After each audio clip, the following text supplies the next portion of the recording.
سوال: مسجد کے آداب کیا ہیں؟ جواب: مسجد کے آداب یہ ہیں، مسجد میں داخل ہوتے وقت پہلے دایاں پاؤں اندر رکھنا چاہیے، یہ دعا پڑھنی چاہیے، اللہم افتح لی ابواب رحمتک۔ مسجد میں بیٹھنے سے پہلے 2 رکعت تحیۃ المسجد پڑھنی چاہیے۔ کوئی بدبودار چیز بالخصوص کچی پیاز اور لہسن کھا کر مسجد میں آنا منع ہے۔ سگریٹ اور حقہ پینا ویسے بھی منع ہے اور مسجد آتے وقت اس سے بہت زیادہ بچنا چاہیے۔ مسجد میں تھوکنے سے گریز کرنا چاہیے، اگر کہیں تھوک وغیرہ نظر آئے تو اسے صاف کر دینا چاہیے۔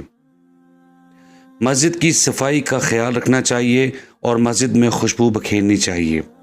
مسجد میں گم شدہ چیز کا اعلان کرنا، خرید و فروخت کرنا اور ناپاک حالت میں بیٹھنا منع ہے۔ اذان کے بعد نماز